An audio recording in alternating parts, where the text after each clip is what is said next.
हरियाणा में स्टिल्ट plus 4 floors policy. जी हाँ, एक कंप्रिहेंसिव एनालिसिस आज मैं आपको बताने वाला हूँ, क्योंकि भारत में जिस हिसाब से रैपिडली ग्रोइंग स्टेट्स के अंदर अर्बन डेवलपमेंट में एक हमेशा आपने देखा होगा गहन डिबेट और पॉलिसी एक्सपेरिमेंटेशन का विषय रहा है। ये हरियाणा जो उत्तरी भारत में नेशनल कैपिटल मतलब दिल्ली से सटा एक स्टेट है और रेजिडेंशियल स्पेसेस की बढ़ती डिमांड को एड्रेस करने के लिए इनोवेटिव हाउसिंग पॉलिसी में हमेशा वो अग्रणी रहा है, मतलब लोगों को वो गाइड करता रहा है। ऐसी ही एक पॉलिसी जिसने अपने पोटेंशियल बेनिफिट और कंट्रोवर्शियल एस्पेक्ट के लिए सिग्निफिकेंट अटेंशन हमेशा गैदर किया है और उसका नाम है स्टिल्ट प्लस 4 पॉलिसी। जी हाँ, आज मैं आपको इस पूरे वीडियो के अंदर इस पॉलिसी के पेचीदगियां बताऊंगा, इसके इवेल्युएशन, इसके इम्प्लीमेंटेशन चैलेंज के बारे में बताऊंगा और साथ में हरियाणा के इस अर्बन लैंडस्केप पर इसके इम्पैक्ट की डीप एनालिसिस करूंगा। इससे रिलेटेड जितनी भी करंट न्यूज़ चल रही है उन पे डिटेल में आपको बताऊंगा कि आखिर ये किस तरफ कहाँ शेप ले रहा है और कैसे जा रहा है। तो चलिए इस वीडियो को शुरू करते हैं और इस डीप एनालिसिस में आप भी पार्टिसिपेट कीजिए। अगर वीडियो पसंद आए तो लाइक, कमेंट, शेयर करना ना भूलें और फ्यूचर में रेगुलर ऐसे इन्फॉर्मेटिव वीडियोस देखने के लिए इसे सब्सक्राइब करते रहें। और लास्ट में अगर आपके मन में कोई भी डाउट रह गया तो उसे कमेंट करके जरूर मुझसे पूछें। आपका कमेंट हमारे लिए इसीलिए भी जरूरी होता है कि जब आपका कमेंट आता है तो हमें पता लगता है कि फीडबैक क्या है, हमने जो आपके साथ इंफॉर्मेशन शेयर की उसको आप कैसे देखते हैं, आपके व्यूज क्या है। इसीलिए मुझे कमेंट की भी आपसे हमेशा आवश्यकता रहती है। तो चलिए शुरू करते हैं और डिटेल में इसको मैं आपको समझाता हूं। नमस्कार, मैं हूं Pradeep Mishra. The property Mishra show में आपका स्वागत है। यहां हम आपको प्रॉपर्टी और प्रॉपर्टी मार्केट की हकीकत बताते हैं। नो बकवास, डायरेक्ट काम की बात। चलिए शुरू करते हैं।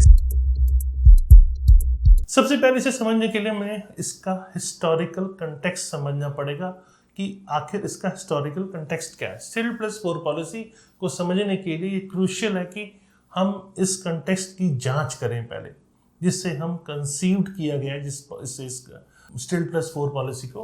हरियाणा के अंदर विशेष रूप से गुरुग्राम में, जो कि पहले गुड़गांव कहा जाता था, और फरीदाबाद जैसे एरिया में पिछले कुछ दिनों में, मैं कहूँगा डिकेड्स के अंदर, एक एक्सप्लोजिव अर्बन ग्रोथ का अनुभव लोगों ने किया है। ये ग्रोथ कई फैक्टर द्वारा ड्रिवन रहा है। दिल्ली के निकट होना, जी हाँ, जो फैक्टर है सबसे उस पर इम्पॉर्टेंट है दिल्ली के नज़दीक होना। जैसे जैसे एनसीआर नेशनल कैपिटल रीजन का विस्तार हुआ, हरियाणा के आसपास लगते हुए रेजिडेंशियल और कमर्शियल डेवलपमेंट के लिए ये लोकेशंस प्राइम लोकेशन बन गए, क्योंकि दिल्ली के बिल्कुल साथ लगा था और दिल्ली के बाद एयरपोर्ट यहाँ पर, और एयरपोर्ट के कारण इस एरिया में, सब स्पेशली गुड़गांव की बात करूं तो यहाँ ज्यादा स्कोप बढ़ा लोगों को, क्योंकि लैंड की एबिलिटी तो लिमिटेड होती है। आईटी और कॉर्पोरेट बूम, गुरुग्राम जैसे शहरों में बहुत सारे आईटी पार्क, कॉर्पोरेट ऑफिस की स्थापना हुई, वर्किंग प्रोफेशनल्स ने मैसिव इन्फ्लक्स को लीड किया, तो बहुत ज़्यादा जॉब अपॉर्चुनिटीज भी यहाँ पर आई। फिर इसी तरह यहाँ राइजिंग मिडिल क्लास, भारत के बढ़ते मिडिल क्लास ने इंक्रीज्ड परचेजिंग पावर यहाँ पे, क्योंकि जब पर कैपिटल इनकम अच्छी थी तो परचेजिंग पावर यहाँ इंक्रीज हुई, तो इससे मॉडर्न हाउसिंग की जो डिमांड है वो काफ़ी गेयरअप हुई, काफ़ी ज़्यादा डिमांड भी यहाँ बढ़ी। तो इस कारण से भी ये स्टिल्ट प्लस 4 फ्लोर्स की जरूरत महसूस हुई। फिर limited land availability, agriculture land population laws और इंक्रीजिंग पॉपुलेशन डेंसिटी के साथ वर्टिकल डेवलपमेंट एक नेसेसिटी बन गया, क्योंकि कितने लैंड तो लिमिटेड है ना, तो वर्टिकल में जाना जरूरी है, तो यहाँ की एक जरूरत बन गई। इन प्रेशर के रिस्पांस में हरियाणा में भारतीय जनता पार्टी, जी हाँ बीजेपी सरकार ने हरियाणा बिल्डिंग कोड 2017 में अमेंडमेंट करके स्टिल्ट प्लस 4 फ्लोर पॉलिसी इंट्रोड्यूस की। ये पॉलिसी मल्टीपल चैलेंजेस के सॉल्यूशन के रूप में देखी गई। सबसे पहला, हाउसिंग स्टॉक बढ़ाना। वर्टिकल एक्सपेंशन की अनुमति देकर पॉलिसी का एम था सेम लैंड फुटप्रिंट पे, लैंड तो उतनी ही है, उसी लैंड के ऊपर ज़्यादा से ज़्यादा रेजिडेंशियल यूनिट्स क्रिएट करना। तो इससे थोड़ी सप्लाई बढ़ती है, हाउसिंग स्टॉक बढ़ता है। गवर्नमेंट का ये एम था। ये दूसरा एम था कि अफोर्डेबिलिटी को बढ़ाना।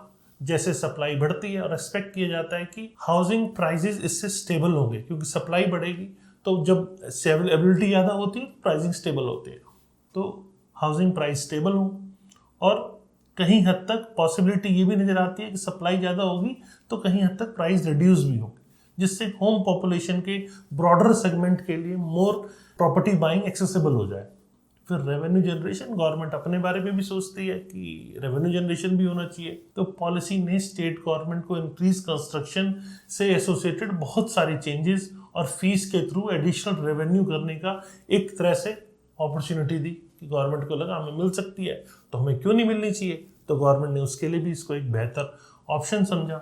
और फिर बारी है अर्बन डेंसिफिकेशन की। जी हाँ, वर्टिकल ग्रोथ को इनकरेज करना और ज़्यादा से ज़्यादा कंपैक्ट अर्बन डेवलपमेंट को प्रमोट करने का एक यही तरीका माना गया, पोटेंशियली अर्बन स्प्रॉल को रिड्यूस करते हुए। तो वर्टिकल ग्रोथ को इनकरेज करना यहाँ पे ज़रूरी समझा गया। तो चलिए अब बारी है ये समझने की आपके लिए कि क्या क्या की फीचर्स हैं इस STILT+4 पॉलिसी के अंदर। पॉलिसी जैसे इनिशियली इंट्रोड्यूस हुई, इसके बहुत सारे की फीचर्स थे। तो सबसे पहला स्ट्रक्चरल अलाउंस। जी हाँ, बिल्डिंग अब पार्किंग के लिए डेजिग्नेटेड स्टिल्ट मतलब ग्राउंड फ्लोर के अंदर और उसके ऊपर 4 फ्लोर बनाए जा सकते हैं। तो स्ट्रक्चर ऐसा बनाया गया कि इस डेजिग्नेटेड पार्किंग इसके अंदर होगी, मतलब आप ऊपर तो फ्लोर बना रहे हैं पर ग्राउंड फ्लोर को स्टिल्ट पार्किंग के लिए यूज किया जाएगा। तो सबसे पहले इसके एक ये फीचर था कि पार्किंग जो मेन रोड पे होती है वो अंदर पार्किंग गाड़ियां हो जाएगी। दूसरा सेपरेट यूनिट रजिस्ट्रेशन। जी हाँ, 2018 से 4th फ्लोर को एक सेपरेट हाउसिंग यूनिट रूप में रजिस्टर किया जा सकता था। उससे पहले उसे एक इंडिपेंडेंट हाउस के रूप में ही किया जाता था। अब फ्लोर बना दिए तो फ्लोर वाइज भी सेल करके उसे रजिस्टर किया जाने लगा। तो इसका इफेक्ट क्या हो, इफेक्टिवली सिंगल प्लॉट में ज़्यादा प्रॉपर्टीज क्रिएट होने लग गई। और फिर बात आती है जोनिंग कंसिडरेशन की। जी हाँ, पॉलिसी उन एरियाज में एप्लीकेबल थी जहाँ लेआउट प्लान में प्रति प्लॉट 4 ड्वेलिंग यूनिट के कंस्ट्रक्शन को अप्रूवल दिया गया। और फ्लोर एरिया रेशियो इंक्रीज करना। जी हाँ, पॉलिसी ने परमिसिबल FAR में इंक्रीज करने का अलाउ किया, जिससे डेवलपर्स और होम ऑनर्स को सेम प्लॉट पे ज़्यादा से ज़्यादा बिल्टअप एरिया कंस्ट्रक्ट करने के लिए अनेबल किया गया। तो ये जो फीचर है इससे ज़्यादा यूनिट्स बन पाई। बेसिकली FAR ज़्यादा मिलेगी तो यूनिट ज़्यादा होगी। FAR मतलब floor area ratio, permissible area to construct a building is actual में FAR। तो ज़्यादा से ज़्यादा FAR मिली तो ज़्यादा यूनिट्स बन पाई। फिर इंफ्रास्ट्रक्चर चार्जेस। जी हाँ, डेवलपर्स को गवर्नमेंट को एडिशनल इंफ्रास्ट्रक्चर चार्जेस पे करने की आवश्यकता थी, जो इंक्रीज पॉपुलेशन डेंसिटी को सपोर्ट करने के लिए सिविक कम्युनिटीज के ऑगमेंटेशन को फंड करने के लिए जरूरी थे। तो ये भी एक इसके फीचर्स हैं। इम्प्लीमेंटेशन और इनिशियल इसका स्वागत कैसे हुआ। जब पॉलिसी फर्स्ट टाइम इम्प्लीमेंट हुई तो पॉलिसी में बहुत सारे स्टेक होल्डर्स थे, इनका मिक्स्ड रिस्पॉन्स मिला। पहले बात करते हैं डेवलपर्स और रियल एस्टेट सेक्टर की। Enthusiastic support. बहुत सारे डेवलपर्स ने इस पॉलिसी का बहुत जोरदार स्वागत किया, क्योंकि इन्हें उसी सेम लैंड एरिया पे ज़्यादा सेलेबल एरिया क्रिएट करने का मौका मिला। ज़्यादा एरिया मिलेगा तो नेचुरल सी बात है वो पोटेंशियल उनके लिए बढ़ जाएगा, उनका प्रॉफिट इंक्रीज हो जाएगा। तो डेवलपर्स ने बहुत ज़्यादा वेलकम किया। और फिर दूसरा बारी है इंक्रीज प्रोजेक्ट वायबिलिटी की। कुछ प्रोजेक्ट जो पहले हाई लैंड कॉस्ट के कारण अनफिजिबल हो गए थे, वहाँ जब एडिशनल फ्लोर्स की अनुमति मिली तो वो वायबल हो गए। तो ये भी एक पॉजिटिव पॉइंट था। फिर है मार्केट एक्सपेंशन। पॉलिसी के अंदर स्मॉलर डेवलपर्स के लिए मार्केट में एंटर करने की एक अपॉर्चुनिटी नज़र आई, स्पेशली जो बिल्डर फ्लोर सेगमेंट के डेवलपर्स है, क्योंकि ज़्यादा ग्रुप हाउसिंग थी। हर स्मॉल इन्वेस्टर ग्रुप हाउसिंग बना नहीं सकता, तो छोटे प्लॉट के ऊपर बिल्डर फ्लोर बनाने का सेगमेंट एक तरह से स्मॉलर डेवलपर्स के लिए अपॉर्चुनिटी के तौर पे सामने आया। तो ज़्यादा से ज़्यादा लोग इसके अंदर स्मॉल टाइम इन्वेस्टर्स के अंदर एंटर हुए और वो स्मॉल टाइम डेवलपर बने। फिर बारी है होम बायर्स की। होम बायर्स को कैसा लगा। होम बायर्स के लिए अवेलेबिलिटी होप, जहाँ पोटेंशियल होम बायर जो इनिशियली डिजायर्ड लोकेशन के ऊपर प्रॉपर्टी बाय नहीं कर पा रहे थे क्योंकि प्रॉपर्टी की कीमत बढ़ रही थी, तो वहाँ उन्हें पोटेंशियली लोअर प्राइस पर प्रॉपर्टी खरीदने के लिए एक अपॉर्चुनिटी दिखी। फिर इन्वेस्टमेंट अपॉर्चुनिटी। जी हाँ, पॉलिसी ने न्यू इन्वेस्टमेंट एवेन्यूज क्रिएट किए, पर्टिकुलरली उन लोगों के लिए जो लार्ज अपार्टमेंट कॉम्प्लेक्स की बजाय स्मॉलर इंडिविजुअल यूनिट्स में इंटरेस्टेड थे। तो उनके पास एक नया ऑप्शन भी आया कि यहाँ पर भी आप इन्वेस्ट कर सकते हैं, क्योंकि पीछे कुछ दिनों में फ्लोर्स की कीमतें भी काफ़ी बढ़ी, तो उनके लिए भी एक ऑप्शन के तौर पे आया। फिर क्वालिटी के बारे में कंसर्न। कुछ बायर्स ने रिलेटिवली स्मॉल प्लॉट्स के ऊपर टॉलर बिल्डिंग की स्ट्रक्चर इंटीग्रिटी और कंस्ट्रक्शन क्वालिटी के बारे में वरीज एक्सप्रेस की। ये भी चिंता का विषय था कि पता नहीं क्या कंस्ट्रक्शन क्वालिटी होगी या स्ट्रक्चरल इंटीग्रिटी कैसे होगी। आप प्लॉट के ऊपर फ्लोर तो बना रहे हैं, लेकिन उसमें एक्चुअल में क्या होगा, तो ये भी कंसर्न बायर्स का, होम बायर्स का कंसर्न था। क्योंकि मैं सारी चीज़ें आपको बता रहा हूँ, कुछ ऑप्शंस आए तो कुछ कंसर्न्स भी आए, तो ऐसे कंसर्न्स भी देखने को मिले। अब बात करते हैं एग्जिस्टिंग रेजिडेंट्स क्या सोचते थे। एग्जिस्टिंग रेजिडेंट्स की बात करें तो सबसे पहले उनको नजर आया कि इंफ्रास्ट्रक्चर वरीज, जहां पॉलिसी इंप्लीमेंट की गई उन एरियाज में बहुत सारे एग्जिस्टिंग रेजिडेंट्स ने इंक्रीज्ड पॉपुलेशन डेंसिटी को हैंडल करने के लिए एग्जिस्टिंग इंफ्रास्ट्रक्चर की कैपेसिटी के बारे में कंसर्न्स बहुत सारे रेज किए कि आपने बस यहाँ पे नंबर ऑफ फ्लैट तो बढ़ा दिए, लेकिन इंफ्रा तो सुधार लो। इंफ्रा में तो पूरी सुधार हुआ नहीं है, और इतने इंफ्रा के ऊपर आप एडिशनल मकान बना दोगे तो इसका लोड कैसे उठा पाएगा ये। तो ये लोगों का सोचना भी जायज है। एग्जिस्टिंग रेजिडेंट्स को ये चिंता भी सताई कि यार आखिर इंफ्रास्ट्रक्चर का लोड डालने जा रहे हो भाई, हमारे बारे में तो सोच लो जो हम पहले से रह रहे हैं यहाँ पे। और फिर प्राइवेसी और सनलाइट इशू, वहां पर अगर जो पड़ोसी हमारा है जिस प्लॉट के ऊपर हम 4 फ्लोर बनाना चाहते हैं, तो जो रेजिडेंट नेबरिंग बिल्डिंग है अगर वो बहुत ऊपर बन जाएगी तो प्राइवेसी लॉस है। आपका घर सिंगल फ्लोर का है या 2 फ्लोर का है और साथ में 4 फ्लोर की बिल्डिंग बन गई तो वो आपके घर में झांक सकता है, तो प्राइवेसी लॉस है। फिर सनलाइट कहीं हद तक जो उसका आने का रास्ता है वो कहीं हद तक ब्लॉक हो जाती है। वैसे सेटबैक आगे और पीछे होता है, लेकिन साइड में तो सेटबैक होता नहीं है, तो उससे भी लोग बहुत ज़्यादा वरी थे। फिर प्रॉपर्टी वैल्यू इम्पैक्ट, जी हाँ, एस्टैब्लिश्ड नेबरहुड के अंदर प्रॉपर्टी वैल्यूज पर पॉलिसी के प्रभाव को लेकर भी मिक्स्ड ऑप्शन सामने आए। मतलब कि प्रॉपर्टी वैल्यू जो है इंडिपेंडेंट हाउसिंग की एक अलग फील होता है, तो उसकी वैल्यू भी ज़्यादा बनती है, तो चीप एफोर्डेबल भी नहीं होता, उनकी प्रॉपर्टी की वैल्यूएशन कोई इफेक्ट नहीं करती है। तो ये तो था एग्जिस्टिंग रेजिडेंट का। अब बात करते हैं गवर्नमेंट और अर्बन प्लानर्स के बारे में। उनका मानना था कि सबसे पहले मैं हाउसिंग सॉल्यूशन की बात करता हूँ। पॉलिसी को अर्बन एरिया में हाउसिंग शॉर्टेज को एड्रेस करने के लिए क्विक सॉल्यूशन माना उन्होंने। अर्बन प्लानर्स ये सोचते हैं। फिर रेवेन्यू जनरेशन में, जी हाँ, पॉलिसी से एसोसिएटेड एडिशनल चार्जेस और फीस को अर्बन डेवलपमेंट के लिए एक सिग्निफिकेंट सोर्स ऑफ रेवेन्यू के रूप में देखा गया। और फिर अर्बन डेंसिटी मैनेजमेंट की बात कर लेते हैं। प्लानर्स ने इसे अर्बन डेंसिटी को बढ़ाने का टूल माना। उन्होंने कहा कि पोटेंशियल सिटीज में ज़्यादा अच्छे एफिशिएंट बनाते हुए अर्बन स्प्रॉर की नीड को रिड्यूस करते हुए इसको माना गया। और साथ में इम्प्लीमेंटेशन चैलेंज के बारे में क्या कहना था उनका कहना था कि हालांकि डाइवर्स अर्बन एरिया में पॉलिसी को इफेक्टिवली इम्प्लीमेंट और रेगुलेट करने की एबिलिटी को लेके कंसर्न्स भी नजर आए। अब बात करते हैं चैलेंजेस और कंट्रोवर्सीज की। जैसे जैसे पॉलिसी इंप्लीमेंट की गई बहुत सारे चैलेंजेस और कंट्रोवर्सी सामने आई।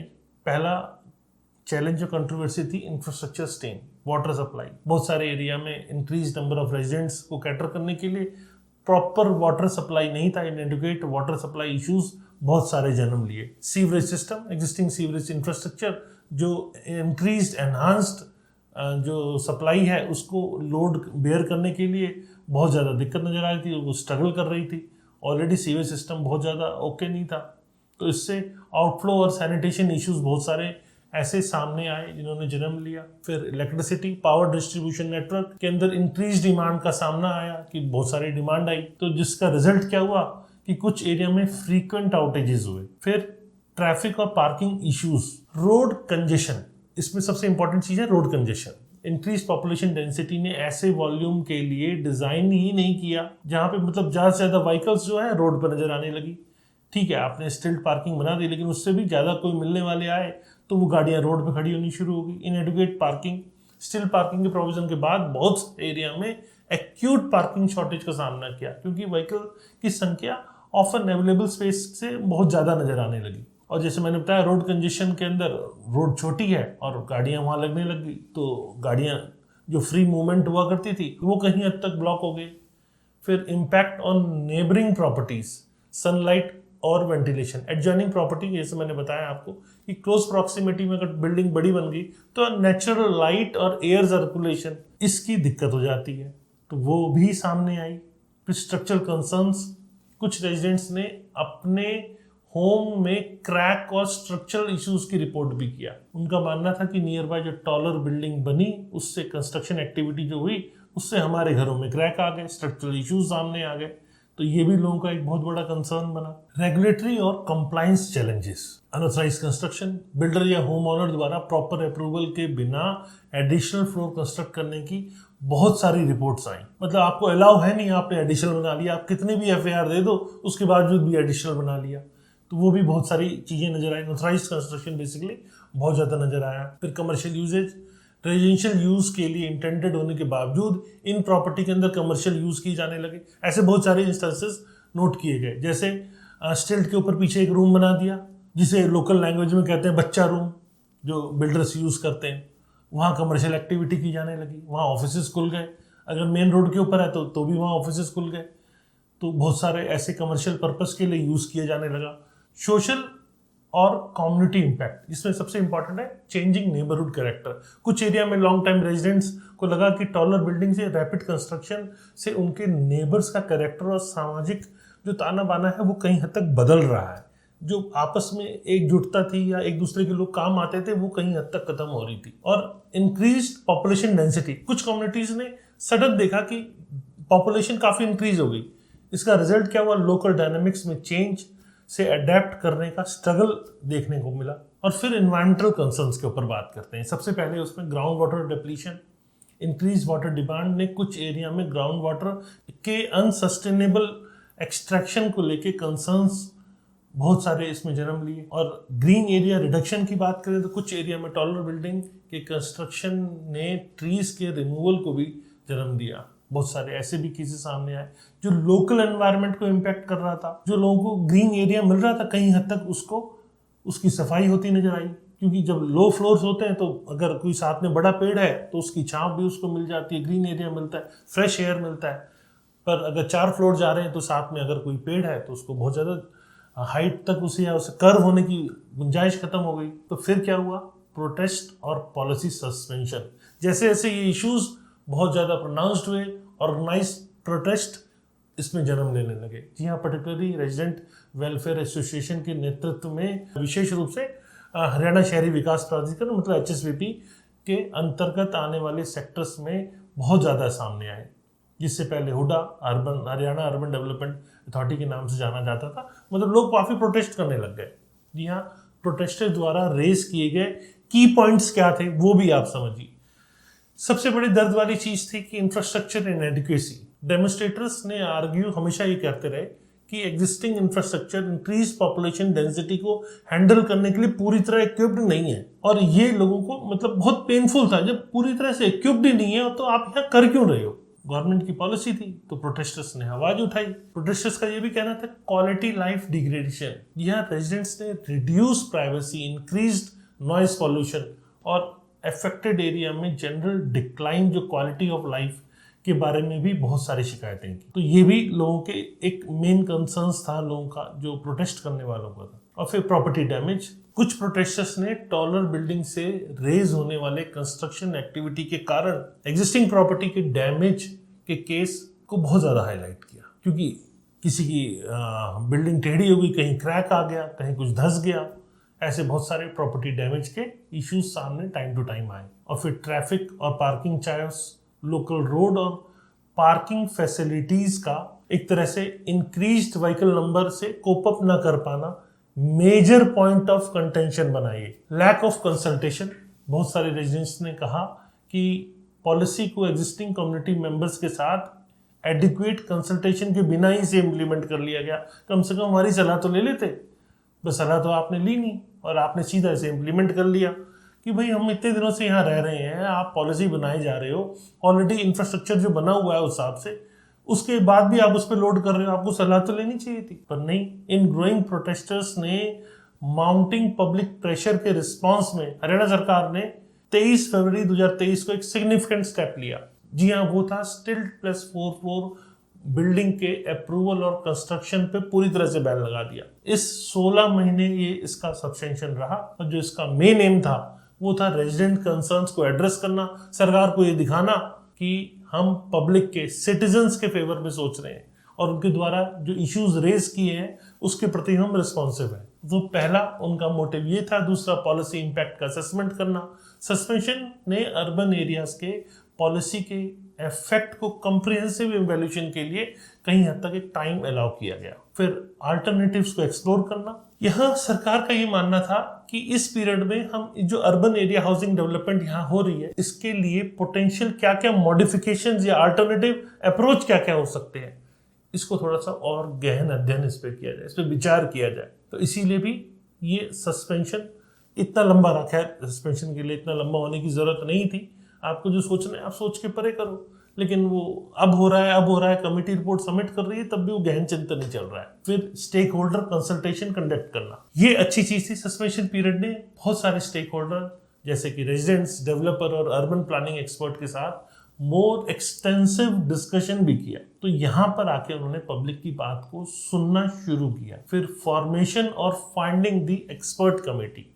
अब एक्सपर्ट कमेटी का जो फॉर्मेशन था उसको लेके, जी हाँ, स्टिल प्लस 4 रूल पॉलिसी का थ्रू और इम्पार्शियल असेसमेंट कंडक्ट करने के लिए स्टेट गवर्नमेंट ने एक कमेटी का गठन किया। इस कमेटी में urban planners, civil engineers, environmental expert और साथ में रेलिवेंट गवर्नमेंट डिपार्टमेंट के रिप्रेजेंटेटिव शामिल हुए और ये कमेटी को डिफरेंट टास्क दिए गए। जी हाँ, कमेटी को क्या क्या टास्क दिए गए वो अपने आप में एक महत्वपूर्ण कड़ी है। सबसे पहले दिया गया कि इंफ्रास्ट्रक्चर कैपेसिटी इवैल्यूएशन किया जाए। अर्बन एरियाज के अंदर जिस हिसाब से इंफ्रास्ट्रक्चर की करंट स्टेटस और उसकी इंक्रीज्ड पॉपुलेशन डेंसिटी को सपोर्ट करने की कैपेसिटी का एक्चुअल असेसमेंट किया जाए, ये एक टास्क दिया गया। और फिर एग्जिस्टिंग रेजिडेंशियल एरिया पर इम्पैक्ट का एनालिसिस करना, एस्टैब्लिश्ड नेबरहुड पर पॉलिसी के प्रभाव को अध्ययन करना, लिविबिलिटी, प्रॉपर्टी वैल्यू, कम्युनिटी डायनामिक्स के टर्म्स को भी उसका स्टडी करना बहुत जरूरी था, उसका इफेक्ट चेक करना, तो इसीलिए भी इसको किया गया।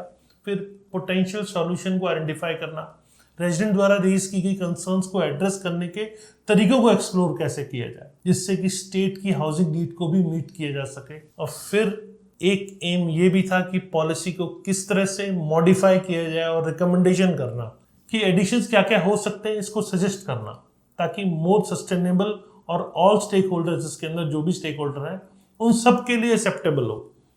तो ये भी कमेटी का एक मेन एम था। कमेटी ने क्या क्या इन्वेस्टिगेशन कैसे कैसे करी वो पहले समझ लेते हैं। अफेक्टेड एरिया में साइट विजिट्स की, रेजिडेंट, डेवलपर और लोकल ऑफिशियल्स के साथ में उनके इंटरव्यूज भी किए, इंफ्रास्ट्रक्चर डाटा और अर्बन डेवलपमेंट प्लान को एनालिसिस भी किया और साथ में अन्य स्टेट्स और कंट्रीज में सिमिलर टाइप की पॉलिसी का रिव्यू भी किया। और फिर एक्सपर्ट कमेटी की कुछ फाइंडिंग सामने आई। क्या है वो फाइंडिंग, इसको भी समझ लेते हैं। सबसे पहले कंप्रिहेंसिव प्लानिंग की कमी उन्होंने ये फाइंड किया। कमेटी ने पाया 2016 और 2019 की पॉलिसीज जिन्होंने स्टिल प्लस 4 फ्लोर्स के कंस्ट्रक्शन को फैसिलिटेट किया, इस पॉलिसी ने कॉरस्पॉन्डिंग इंफ्रास्ट्रक्चर ऑगमेंटेशन की नीड को एडिक्वेटली एड्रेस नहीं किया, सीधा पॉलिसी इंप्लीमेंट कर दी गई। ये सबसे पहले एक्सपर्ट कमेटी ने कंप्रिहेंसिव प्लानिंग की कमी मानी। और फिर इंक्रीज्ड फ्लोर एरिया रेशियो को एकोमोडेट करने के लिए सेक्टर या कॉलोनी रीडिजाइन प्लान की नोटेबल एब्सेंस भी थी। मतलब आप जब कर रहे हो, एफएआर बढ़ा रहे हो, तो कॉलोनी को रीडिजाइन करना पड़ेगा ना आपको, आप उसी पे आपने नोट डाल दिया। और फिर सिग्निफिकेंस रेवेन्यू जनरेशन, पॉलिसी ने स्टेट को सब्सटेंशियल रेवेन्यू भी दिया। जी हाँ, 1179 करोड़ रुपीस कलेक्ट किए गए, जिससे एडिशनल एफएआर की सेल के थ्रू प्राइवेट डेवलपर से इसमें 689 करोड़ शामिल थे। तो प्राइवेट डेवलपर द्वारा जो एफआईआर की सेल हुई उसमें 689 करोड़ रुपीस गवर्नमेंट के पास भी पहुंचे, जबकि ये रेवेन्यू सिग्निफिकेंट थी। कमेटी ने नोट किया कि इसे इंफ्रास्ट्रक्चर इंप्रूवमेंट को एडिक्वेटली चैनलाइज किया जा सकता था, लेकिन ये नहीं किया गया। फिर वाइड स्प्रेड इम्प्लीमेंटेशन, कमेटी की रिपोर्ट के समय तक पूरे हरियाणा की बात करें तो 24,664 बिल्डिंग प्लान अप्रूव किए गए थे और इसके अंदर सिर्फ स्टिल प्लस 4 फ्लोर बिल्डिंग की बात करें तो 11,434 इसके अंदर ऑक्यूपेशन सर्टिफिकेट इशू किए गए थे। तो मतलब ऑलमोस्ट 48-49% के आसपास का जो ऐसे प्लॉट्स थे जिसपे स्टिल प्लस 4 फ्लोर्स पे ओसी दिए गए। इन अप्रूवल्स का डिस्ट्रीब्यूशन जो था एचएसवीपी सेक्टर में 12,057, लाइसेंस एरिया में 12,595 और म्युनिसिपल एरियाज के अंदर 2,426। अब इंफ्रास्ट्रक्चर स्ट्रेन की भी बात कर लेते हैं। कमेटी ने यह भी कंफर्म किया कि एग्जिस्टिंग इंफ्रास्ट्रक्चर वास्तव में इंक्रीज पॉपुलेशन डेंसिटी को कोप अप करने में बहुत ज़्यादा स्ट्रगल कर रहा है। Water supply, sewerage, road network और पर्टिकुलरली ये एक स्ट्रेस पॉइंट्स हैं जो जिनको आइडेंटिफाई किया गया। अब कमेटी इन्वायरमेंटल इम्पैक्ट के बारे में क्या बोलती है? रिपोर्ट में ऐसे रैपिड और डेंस अर्बन डेवलपमेंट की इन्वायरमेंटल सस्टेनेबिलिटी के बारे में भी कंसर्न्स को हाईलाइट किया गया। पर्टिकुलरली बात करें तो ग्राउंड वाटर लेवल और ग्रीन कवर के संबंध में काफी गंभीर दिखे ये। और फिर सोशल और कम्युनिटी इफेक्ट की बात की गई इसके अंदर। कमेटी ने रिपोर्ट अपनी तरफ से सभी चीजों को कंसिडर किया, मतलब कहाँ का इश्यूज थे, फिर उस सबको कंसिडर किया। सोशल और कम्युनिटी इफेक्ट की जब बात आई तो कमेटी ने ये पाया कि जो पड़ोसी है उसका चेंजिंग डायनामिक कहीं हद तक हो रहे हैं और डेवलपमेंट ऑफ कम्युनिटी प्रिजर्वेशन के साथ बैलेंस की नीड को भी यहाँ दिक्कत है, मतलब इसको एक्नॉलेज किया गया। और फिर कमेटी ने रेगुलेटरी चैलेंजेस को भी हाईलाइट किया। बिल्डिंग रेगुलेशन को, नॉन कंप्लायंस और अनऑथराइज्ड कंस्ट्रक्शन के इंस्टेंस को के जो सिग्निफिकेंट इश्यूज है उनके रूप में भी सारी चीजें नोट की गई। फिर बात हुई इकोनॉमिक इम्पैक्ट की। जबकि पॉलिसी रियल एस्टेट सेक्टर को स्टिमुलेट करती है, कमेटी ने ऑब्जर्व किया कि बेनिफिट्स इवनली डिस्ट्रीब्यूटेड नहीं थे। कुछ एरियाज में प्रॉपर्टी वैल्यू फ्लक्चुएशन भी बहुत सारे नजर आए। इन आधार पे एक्सपर्ट कमेटी ने बहुत सारी रिकमेंडेशन दी। सबसे पहली चीज कंडीशनल अप्रूवल। कमेटी ने सजेस्ट किया कि स्टील प्लस 4 फ्लोर्स की परमिशन केवल तभी दी जानी चाहिए जब कमेंस्ट्रेट इंफ्रास्ट्रक्चर की एबिलिटी सर्टिफाई की जाए और रिक्वायर्ड इंफ्रास्ट्रक्चर ऑगमेंटेशन इनिशिएट किया जाए। तब तक ये नहीं दी जानी चाहिए जब तक ये एडुकेट इसकी प्रॉपर एबिलिटी ना हो, मतलब प्रॉपर इंफ्रास्ट्रक्चर ना हो। जी हाँ, पॉलिसी से जनरेट हुए रेवेन्यू के एक पोर्शन का यूज करके एक डेडिकेटेड फंड क्रिएट करने की रिकमेंडेशन भी दी गई, जो कि टारगेटेड इंफ्रास्ट्रक्चर इंप्रूवमेंट के लिए सिर्फ यूज हो। ये इंपॉर्टेंट चीज थी जो कमेटी ने नोट किया कि एक फंड प्रॉपर होना चाहिए, मतलब काम हो नहीं रहा, आप उस पर लोड बढ़ाए जा रहे हो एग्जिस्टिंग इंफ्रास्ट्रक्चर के ऊपर। और फिर कमेटी की रिकमेंडेशन थी स्ट्राइकर रेगुलेशन एंड इन्फोर्समेंट। जी हाँ, कमेटी ने बिल्डिंग कोड्स के कंप्लायंस को इंश्योर करने के लिए, अनऑथराइज्ड कंस्ट्रक्शन को प्रिवेंट करने के लिए बहुत ज़्यादा रोबोस्ट मैकेनिज्म की ज़रूरत को भी एम्फसाइज किया, क्योंकि अनऑथराइज्ड कंस्ट्रक्शन हो रही है, इसे रोका नहीं जा रहा, तो इसको रोबोस्ट मैकेनिज्म बनाने की ज़रूरत है। फिर community consent mechanism. Establish residential area में विशेष रूप से ऐसे कंस्ट्रक्शन के लिए कम्युनिटी या नेबर से, मतलब पड़ोसी से एक मस्ट अप्रूवल की ज़रूरत होती है, ये कमेटी ने माना। तो उसके लिए एक फॉर्म रिक्वायरमेंट, मतलब प्रपोजल रखा गया कमेटी द्वारा कि यहाँ नेबर से भी परमिशन ली जाए। और फिर एनवायरमेंटल सेफगार्ड रिकमेंडेशंस में मैंडेटरी ग्रीन बिल्डिंग प्रैक्टिस को और लोकल एनवायरनमेंट को प्रोटेक्ट करने को भी मेजर करना शामिल था। और कमेटी ने यह भी कहा कि फेज्ड इम्प्लीमेंटेशन होना चाहिए। तो मतलब समिति ने पॉलिसी को लागू करने के लिए मोर ग्रेजुअल फेज्ड प्रोस्पेक्टिव की सिफारिश की, जिससे विकास के साथ साथ इंफ्रास्ट्रक्चर में भी समन्वय लाया जा सके। आप एक साथ सब कर दोगे, होगा कुछ नहीं, तो क्यों नहीं फेज वाइज करो, साथ साथ कम से कम इंफ्रास्ट्रक्चर तो डेवलप होता रहे। तो कमेटी की ने ये भी फेज वाइज इंप्लीमेंटेशन की भी रिकमेंडेशन दी। और फिर कमेटी ने कहा रेगुलर रिव्यू और असेसमेंट होना चाहिए। पॉलिसी के इम्पैक्ट की समय पर एडजस्टमेंट के लिए एक मेथड की भी जरूरत की। उन्होंने ये भी सजेस्ट किया कि हाँ, ये भी होना चाहिए टाइम टू टाइम, इसका एक रेगुलर रिव्यू और इसमें असेसमेंट पॉलिसी के इम्पैक्ट का होते रहना चाहिए। Policy reinstatement and modification. जी हाँ, एक्सपर्ट कमेटी की रिपोर्ट के बाद, सिफारिशों के बाद सरकार ने स्टील प्लस 4 फ्लोर पॉलिसी को पुनः लागू करने का फैसला कर लिया, लेकिन इसमें बहुत सारे अमेंडमेंट्स किए गए, कंडीशंस लगाई गई। सबसे पहली कंडीशन इंफ्रास्ट्रक्चर सर्टिफिकेशन। जी हाँ, स्टील प्लस 4 फ्लोर्स के लिए एडिशनल आपको परमिशन केवल तब दी जाएगी जब उससे रिलेटेड ऑफिसर है इंफ्रास्ट्रक्चर की एलटी सर्टिफाइड वो कर ले जाके। मतलब इसमें अगर उसने एलटी सर्टिफाई नहीं की तो वहां पे आपको स्टील प्लस 4 फ्लोर्स नहीं दिया जाएगा। इसमें वाटर सप्लाई, सीवरेज, इलेक्ट्रिसिटी और रोड कैपेसिटी का इवैल्यूएशन इंक्लूडेड है। मतलब ये सब चीज़ें चेक की जाएंगी। जब ये सब चीज़ें अवेलेबल होंगी तभी वहाँ स्टील प्लस 4 फ्लोर्स बनाने की परमिशन दी जाएगी। फिर म्यूचुअल कंसेंट रिक्वायरमेंट। पॉलिसी का इम्प्लीमेंटेशन अब पड़ोसी में, जो पड़ोस में आपका नेबर प्लॉट होल्डर है, उसमें आपसी में आप आपस में जाके उससे एक सहमति भी लेनी पड़ेगी। मतलब उसके बाद ही आपको, अगर म्यूचुअल कंसेंट नहीं है तो आपको स्टील प्लस 4 फ्लोर्स की परमिशन नहीं मिलेगी। तो मतलब यहाँ पर डेवलपर्स को प्रत्येक फ्लोर की जो स्पेशल सेटबैक होते हैं उसको भी बनाए रखना ज़रूरी है, ताकि जो पड़ोसी की प्रॉपर्टी है वो प्रॉपर एयरी रहे, सनलाइट उसमें प्रॉपर रहे। ये भी इसके अंदर कंडीशन रखी गई। फिर रोड विद क्राइटेरिया, 10 मीटर या उससे चौड़े सड़क से जुड़े प्लॉट के लिए प्रत्येक प्लॉट पर 4 ड्वेलिंग यूनिट का कंस्ट्रक्शन परमिशन है। इसका उद्देश्य यह सुनिश्चित करना है कि ऐसे विकल्प केवल उन्हीं एरियाज में हो जहां पर्याप्त पहुंच और कम ट्रैफिक अफेक्टेड हो, मतलब ट्रैफिक का फ्लो प्रॉपर हो पाए। फिर बात करते हैं दीनदयाल जन आवास योजना कंटिन्यूशन के बारे में। ये भी एक इंपॉर्टेंट चीज थी। ये पॉलिसी इस अफोर्डेबल हाउसिंग प्रोजेक्ट के तहत सबरन कॉलोनीज पर लागू होती थी, जो अप्रूव परियोजना के अनुसार 4 ड्वेलिंग यूनिट की यहाँ ऑलरेडी परमिशन थी। तो इसको सुनिश्चित करने के लिए सस्ते हाउसिंग प्रोजेक्ट्स को पॉलिसी में परिवर्तन से नेगेटिव रूप से प्रभावित ना किया जाए, तो ये भी इसके अंदर कहा गया।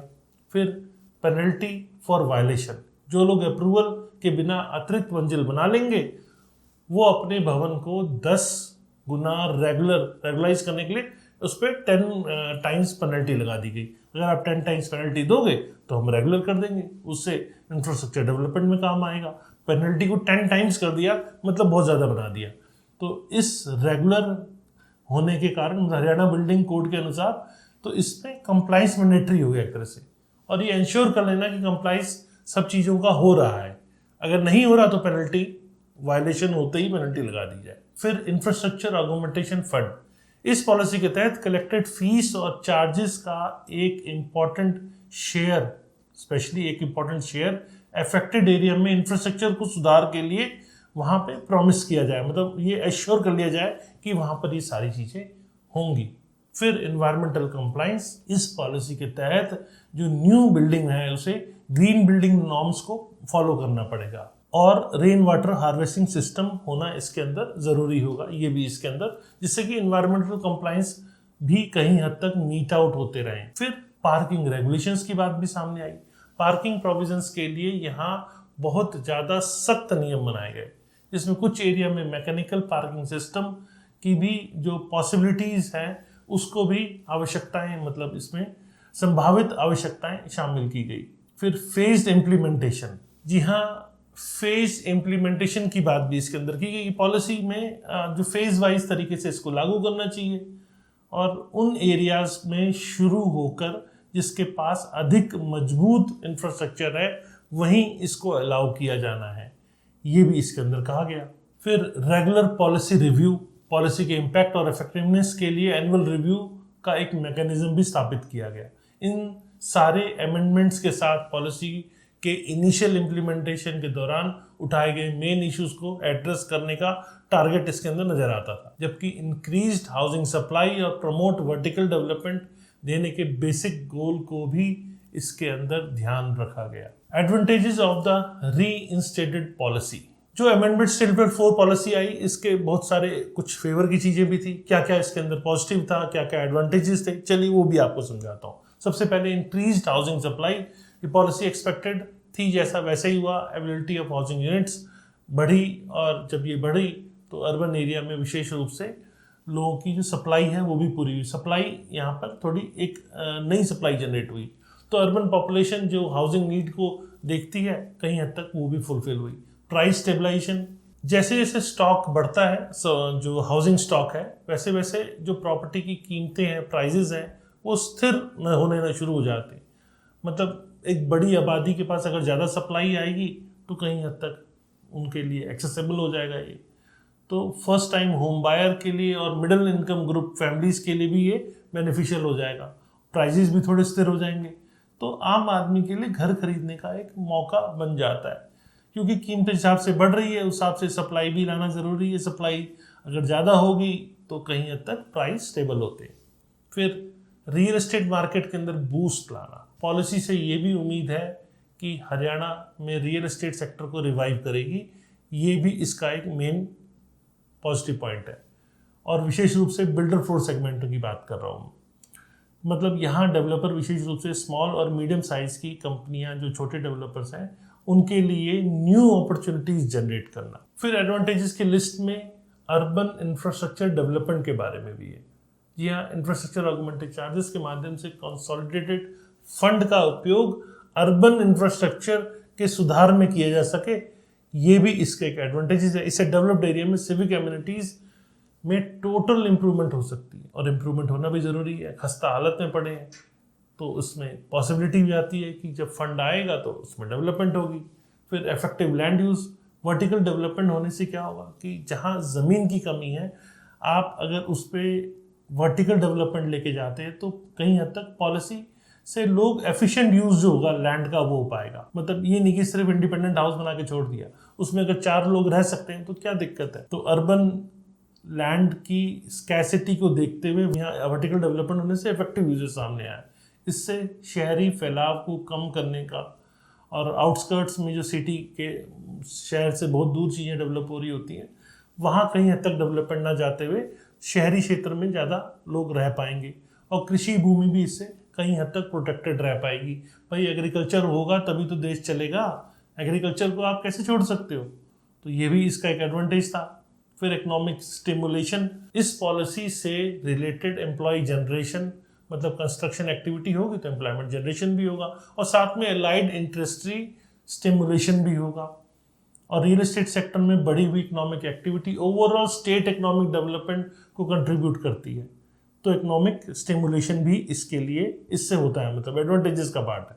फिर डाइवर्स हाउसिंग ऑप्शन, पॉलिसी बहुत डिफरेंट टाइप से हाउसिंग की परमिशन देती है। इंडिपेंडेंट फ्लोर से लेकर पूरी बिल्डिंग तक बहुत सारी डिफरेंट फैमिलीज के साइज और प्रेफरेंस के अनुसार उसे डाइवर्स हाउसिंग ऑप्शंस मिल जाते हैं, क्योंकि सबके अलग अलग साइज प्लॉट के हैं। फिर रेगुलेटेड डेवलपमेंट, जहां प्रॉपर तरह से सख्त नियम बनाए गए और वहां रेगुलर उसकी समीक्षा भी की जा रही है, तो नई पॉलिसी स्ट्रक्चर ज़्यादा से ज़्यादा कंट्रोल्ड और परमानेंटली अर्बन डेवलपमेंट को एक तरह से बैलेंस बना के चलेगा। मतलब जो रेगुलेटेड डेवलपमेंट है उसमें प्रॉपर स्पेस, सेटबैक छोड़ना, ये सब चीज़ें जो है वो एक पॉजिटिव साइड में जाती है, मतलब एक प्लान्ड और फेस्ड वे की डेवलपमेंट मानी जाती है। और जब उसे सही तरीके से इम्प्लीमेंट किया जाएगा तो इर्रेगुलर चीज़ें, अनऑथराइज चीज़ें डेवलप नहीं होंगी।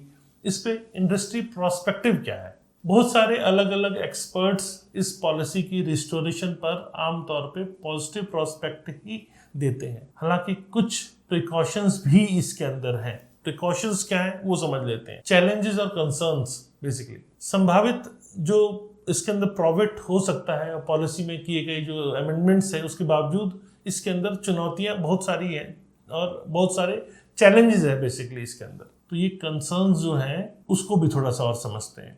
इंफ्रास्ट्रक्चर स्ट्रेन, नए सर्टिफिकेशन जो है इससे आवश्यकताओं के बावजूद यह चिंता है कि बढ़ती जनसंख्या घनत्व मौजूदा इंफ्रास्ट्रक्चर पर दबाव डाल सकते हैं।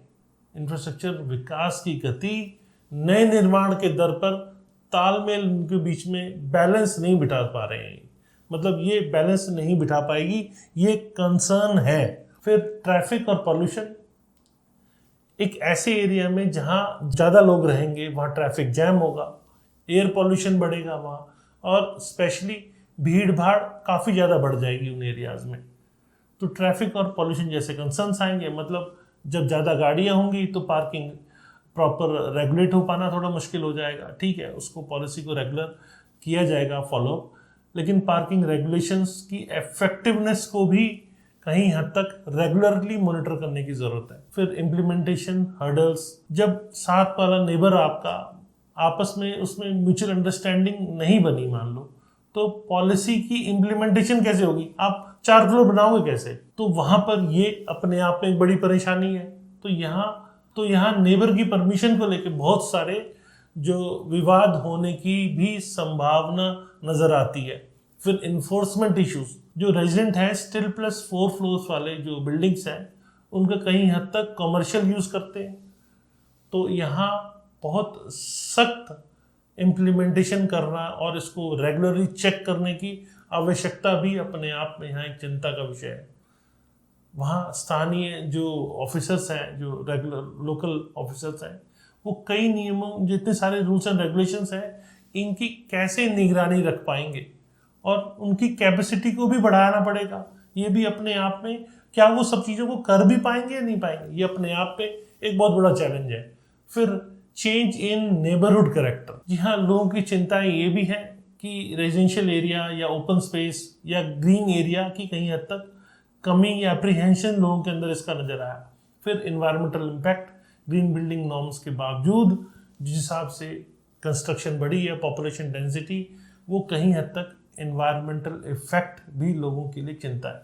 फिर ग्राउंड वाटर डिप्लीशन और ग्रीन कवर की कमी, ऐसे इश्यूज भी लोगों के लिए चिंता का सबब है।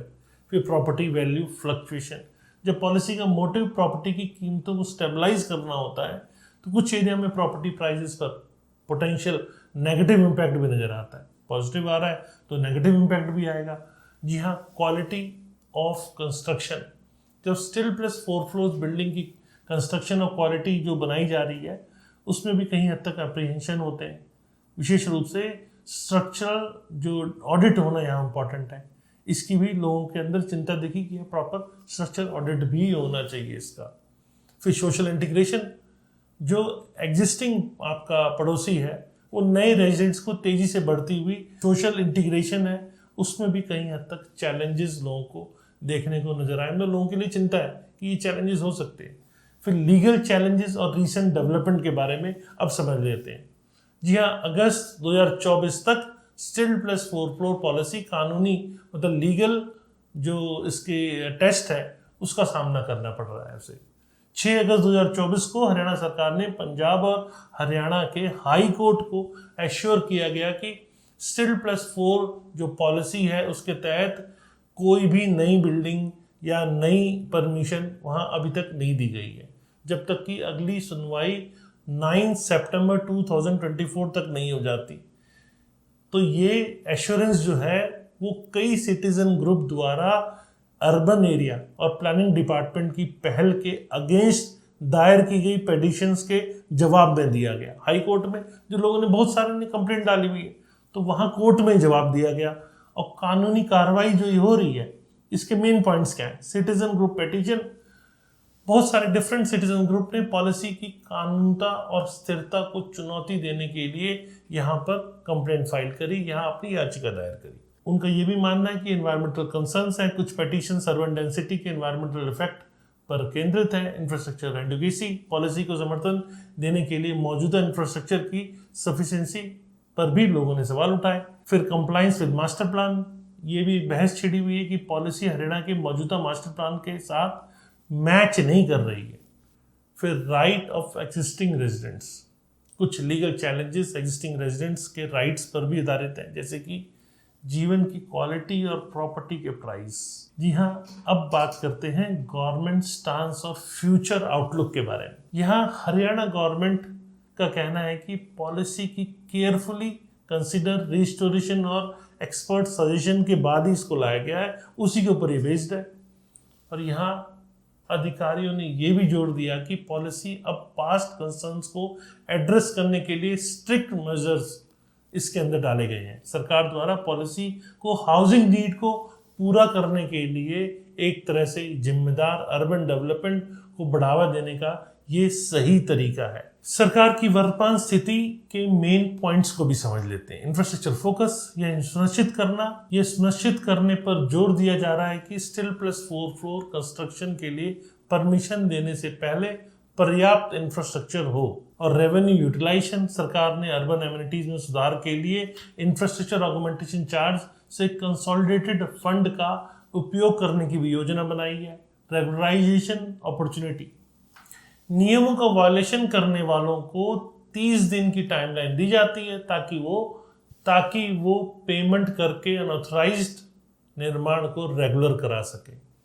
फिर बैलेंस्ड अप्रोच, गवर्नमेंट एकोमोडेशन की मांग को पूरा करने और सिटीजन की भीड़ और इंफ्रास्ट्रक्चर दबाव की चिंताओं को एड्रेस करने का ये एक सही एफर्ट है। इकोनॉमिक ग्रोथ, पॉलिसी को रियल एस्टेट और कंस्ट्रक्शन एरिया में इकोनॉमिक डेवलपमेंट के लिए एक कैटलिस्ट के रूप में भी देखा जा रहा है। अफोर्डेबल हाउसिंग, ये पॉलिसी अर्बन एरिया में अधिक सस्ते हाउसिंग ऑप्शन प्रोवाइड करने पर ध्यान केंद्रित करती है। सस्टेनेबल डेवलपमेंट, सरकार का कहना है कि संशोधित policy regular urban development target के साथ मेल खाती है। हरियाणा के अंदर आपको पता है 1 तारीख को इलेक्शन, 1 अक्टूबर को इलेक्शन अनाउंस हो चुके हैं। CIL+4 पॉलिसी एक तरह से इंपॉर्टेंट चर्चा का विषय बनी हुई है। पॉलिसी के इफेक्टिव इम्प्लीमेंटेशन और सिविल कंसर्न्स को एड्रेस करने में गवर्नमेंट की कैपेसिटी पब्लिक ओपिनियन को एक तरह से शेप देने की जो भूमिका निभा रही है। पॉलिसी इवैल्यूएशन, पॉलिसी को इम्प्लीमेंटेशन एक्सपर्ट और डिफरेंट स्टेक होल्डर रिस्पॉन्स के बेस पर ही टेक्नोलॉजी इंटीग्रेशन, पॉलिसी की निगरानी और प्रवर्तन के लिए जो टेक्नोलॉजी का ज़्यादा से ज़्यादा उपयोग की। अर्बन प्लानिंग इंटीग्रेशन, हरियाणा में भविष्य की जो अर्बन डेवलपमेंट्स हैं उनकी प्लानिंग इस पॉलिसी के साथ बहुत क्लोज प्रॉक्सिमिटी से कंसोलिडेट हो सकती है। रीजनल इम्पैक्ट, हरियाणा की इस पॉलिसी की सफलता या असफलता आसपास के जो स्टेट्स हैं और भारत के डिफरेंट जो एरियाज़ हैं उनमें समान पॉलिसियों को इम्पैक्ट कर सकती है। लॉन्ग टर्म अर्बन डेवलपमेंट, इस पॉलिसी का जो हरियाणा के अर्बन लैंडस्केप पर लॉन्ग टर्म इफेक्ट भारत और अन्य डेवलपिंग कंट्रीज़ के अर्बन डेवलपमेंट पॉलिसियों के लिए वैल्यूएबल लेसन भी है। ये मतलब एक तरह से वैल्यूएबल लेसन हो सकता है। तो क्या है इस पूरे ओवरऑल डिस्कशन का कंक्लूजन? हरियाणा में CIL+4 पॉलिसी अर्बन डेवलपमेंट की ज़रूरतों और एक तरह से हाउसिंग की डिमांड, इंफ्रास्ट्रक्चर की चुनौतियां और सिविल कंसर्न्स के बीच में एक तरह से जटिल परस्पर क्रिया रिफ्लेक्ट करती है। जी हाँ, जबकि पॉलिसी अर्बन एरिया में हाउसिंग की सप्लाई बढ़ाने के लिए टारगेटेड है, इसके इम्प्लीमेंटेशन को महत्वपूर्ण चैलेंजेस और अपोज का सामना करना पड़ रहा है। जो अमेंडेड पॉलिसी है उसे फिर से पुनः स्थापन, जो डेवलपमेंट के टारगेट्स हैं और जो रेजिडेंट्स की भलाई के बीच बैलेंस एस्टेब्लिश करने का जो एफर्ट है कहीं हद तक वो दिखाता है। हालांकि चल रही लीगल चैलेंजेस और कुछ सिटीजन ग्रुप की कंटिन्यूस चिंताएं इस समय वहाँ रेगुलर चल रही देखने को मिल रही है, तो जिससे डिस्प्यूट समाप्त होता अभी दिख नहीं रहा है। मतलब अभी तक तो फिलहाल नहीं हुआ है। जैसे जैसे हरियाणा में तेजी से अर्बन डेवलपमेंट और हाउसिंग की डिमांड का सामना करता रहता है वो, तो वहाँ CIL+4 जैसी पॉलिसी जो डिफरेंट अर्बन एरियाज के अंदर से है उसको शेप देने का एक महत्वपूर्ण यहाँ पे ज़रूरत दिखती है।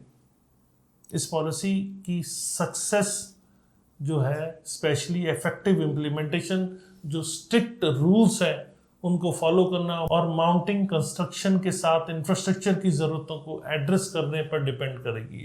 तो और आगे बढ़ते हुए यह सभी स्टेक होल्डर्स के लिए इम्पोर्टेंट होगा कि गवर्नमेंट, डेवलपर, सिटीजन्स और अर्बन प्लानर्स की वे कोलैबोरेटिव रूप में काम करें ताकि अर्बन डेवलपमेंट पॉलिसियाँ हरियाणा के शहरों की जीवन की क्वालिटी में इम्प्रूवमेंट ला सकें, जबकि हाउसिंग की इंक्रीज डिमांड को पूरा तो वो करती ही रहे और करती रहे वो।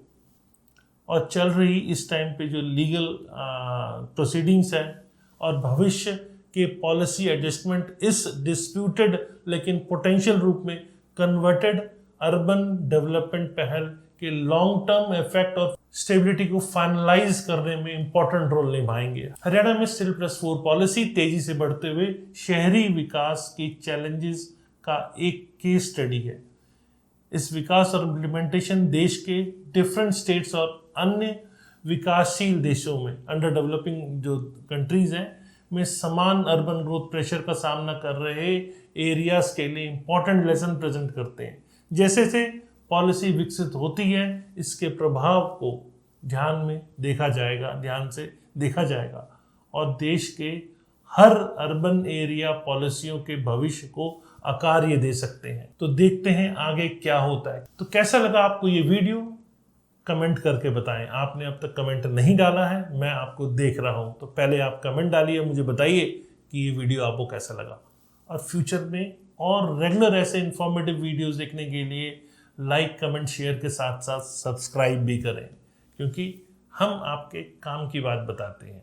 तो चलिए, वक्त हो गया एक विदाई का, यहीं विदा लेता हूँ। नमस्कार और जय हिंद। मिलते हैं अगले वीडियो में।